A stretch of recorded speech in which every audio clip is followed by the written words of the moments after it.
Hey everybody, what is going on? My name is Juan. I'm joined alongside Keith and Ryan, and we're back with the Square Roundtable with another topic where if you look up above, we're getting all goldy up in here because we're talking about the greatest WWE Championship reigns of all time. This is a tough topic, right? I mean, because it's relative to, I guess, when you started watching wrestling. There's a lot of criteria, but do you guys think we can sort of narrow it down to the nitty-gritty? I think we're capable. That's the word I'm looking for. We are capable of doing so. We'll start it off, Brett.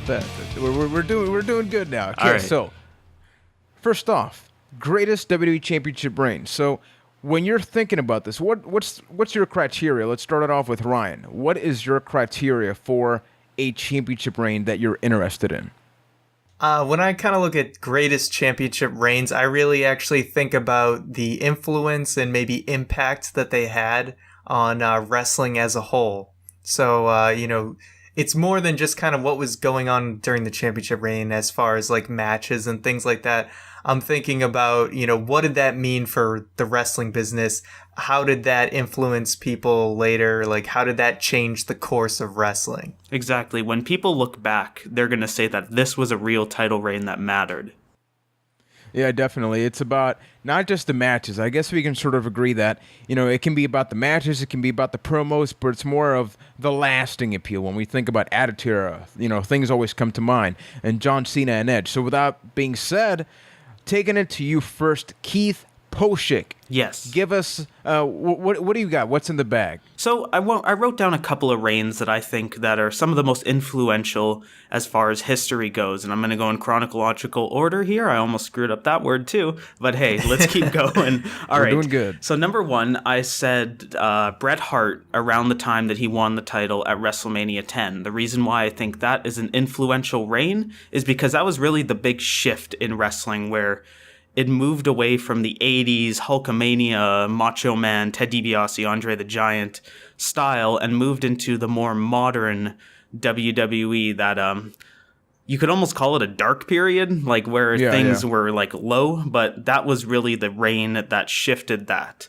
Next, for the exact same reason, when Stone Cold Steve Austin won the title from Shawn Michaels at WrestleMania 13, that was really the beginning of the Attitude Era, and you could argue that championship reign was the Attitude Era. It was definitely the centerpiece for the entire thing, and the rest of the Attitude Era kind of splintered off from it.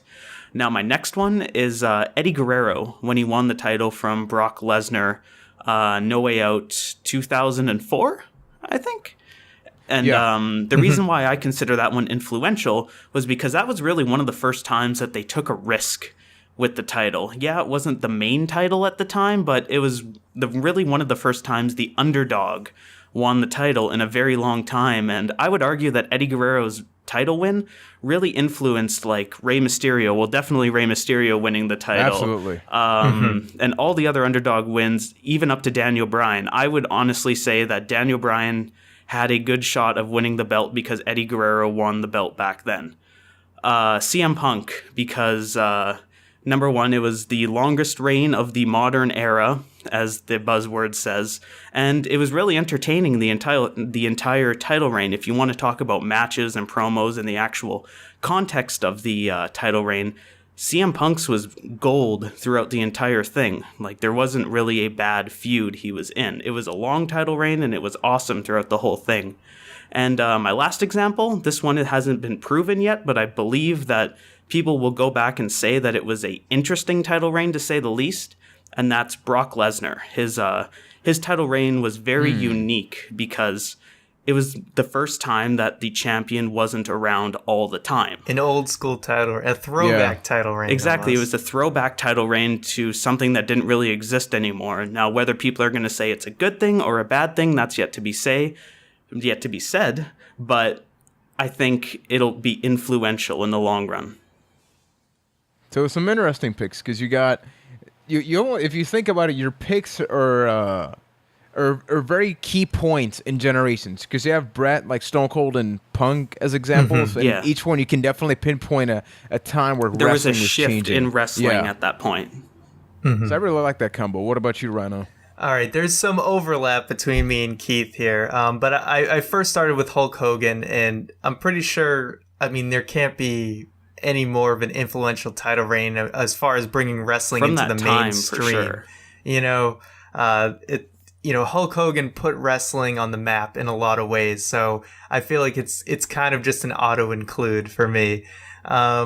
Next, I had Bret Hart, very much like Keith. The only thing I kind of had to add with that is like shifting from the Hogan era to the Bret Hart era.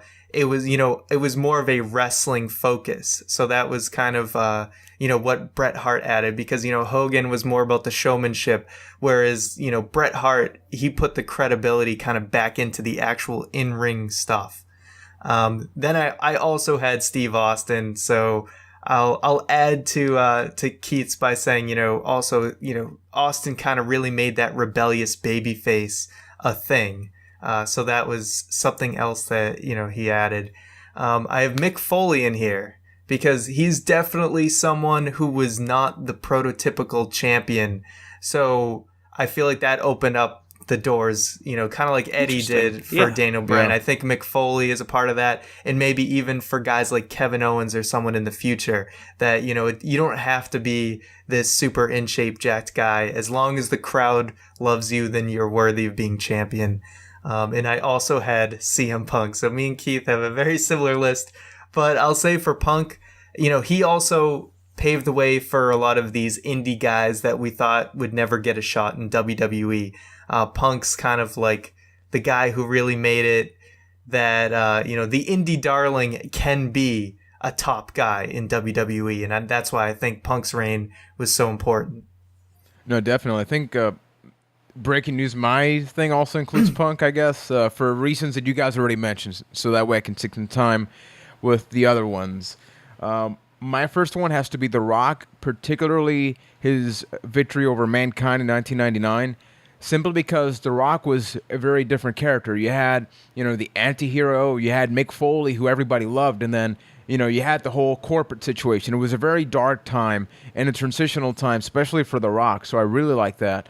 Obviously, Stone Cold, I'm not going to pinpoint a specific year, but simply because when he was the champion, the atmosphere in wrestling was so different. Like, honestly, I can't pinpoint a lot of matches that I like about Stone Cold. It's not like Bret versus Stone Cold, like older matches, because obviously when the injury happened, things changed a lot, and yeah, the matches weren't as iconic, I guess, except The Rock versus Stone Cold, WrestleMania 17, and all those other matches.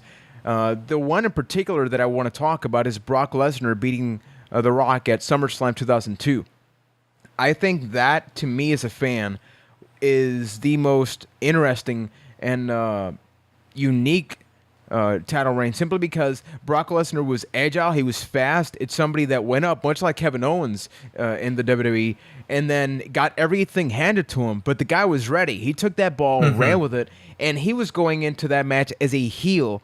And then The Rock, you're facing The Rock, okay? And then at SummerSlam, even nowadays, you have John Cena and stuff like that. It was nothing compared to that match. Everybody was for Brock, and everybody was against The Rock. And everything, we got Kurt Angle versus Brock Lesnar throughout that time period. So many great matches. That's why I got to bring it up. And then, of course, as you guys mentioned, CM Punk for all the reasons. So we're seeing, between the list, we got Bret in there, both of you. So could you sort of elaborate just why Bret needs to be either one of the best, which technically, based on our list, he is right now, or do you think he's like in the top 5 but not the primary one? I think as far as history goes, he's up there as one of the best, but as far as actual title reigns, it was pretty mediocre. Like, he got the ball rolling for people like Shawn Michaels, for Diesel, that new era, but if it was somebody else in that, we wouldn't be talking about a Bret Hart title reign. Yeah, I think it's more for the fact of what type of wrestler he was. The workhorse, smaller guy can be champion. It's not just for the land of the giants. And I think that just set the stage for a lot of future champions. And that's why I think, he's at least in like that top 5-ish, I would say. Definitely. And I guess the closing comment is we actually go back to the first question I brought up, which is what is the criteria? Because, you got Hogan, so you have the history. You have Brett, Foley for the different reasons. At the end of the day, you guys as wrestling fans, if you got to pick out one of those feuds, championship reigns, that you could just rewatch and get as much enjoyment as you think you can, which one would it be for you, Keith? For example, between Brett, Stone Cold, and Punk. Honestly, if I could go back and relive the entire Punk title reign in like a time tunnel for the rest of my life, I would totally do it. What about you, Ryan? You got Hogan, Brett, Foley, Austin, and Punk.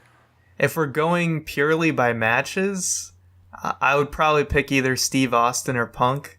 Punk had a lot of great matches during his reign, even if he didn't get to be in the main event during a lot of them, which was kind of a shame. And Steve Austin, I haven't watched a lot of those matches since I was pretty young, so it would be cool to kind of go back and relive those. Yeah, for me, it's got to be Brock, because that was such a great moment. You had Chris Benoit, Kurt Angle. That roster, Undertaker when he was the dead man. So I guess, can we agree that we have Punk, Lesnar, and Stone Cold as the primary three? Are we good there? Yeah, sure. Sounds like a solid list. Now, as a bonus, this is going to be hard. Is there any way we can categorize from 3 to 1 with these three? Can we do that? Yes, I think we could go. We have the technology. We can do it, guys. I think Steve Austin is probably number one. Easily. I don't think that's even a question. Okay, awesome. So we have that. I can agree. I think it's one of the most influential ones. I would say Brock would be number 2. Yeah, Punk's was awesome. I think Brock's the first one we're talking about Brock's first title reign, of course, right? Yeah. So that was more influential as far as history goes, because number 1, you're putting a guy against The Rock who's really unproven at the time. Like, he'd only been around since the night after WrestleMania, so that's a solid 6 months tops. And then he was around our age at that time. Think about that. And then that was my next point. At the time, he was the youngest WWE champion ever. So you're really giving an unproven guy the ball. And like you said, Juan, he ran with it. Yeah, exactly.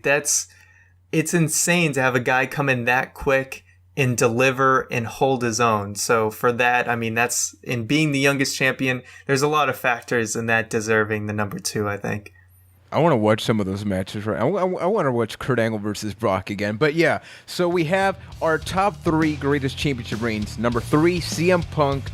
Number 2, Brock Lesnar, his primary first title reign. And then Stone Cold Steve Austin throughout all the title changes, because there were a lot of them in that era. So we're just saying Stone Cold as a whole. So obviously it's now up to you guys. Those watching, give us your top 3 greatest WWE Championship reigns. Leave a comment below. If you like this video, subscribe. It's somewhere in the screen, or sort of forget where it is right now.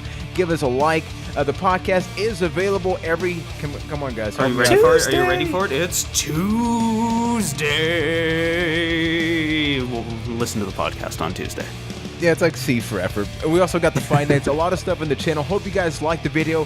Championship reigns is always a controversial thing, so I know we may get some hate or surprise things about Lesnar and all that stuff, but that's part of wrestling. So until next time, thank you for watching, and we'll be back with a ton more Square Roundtables right here in this technically rectangular video. Thanks for watching.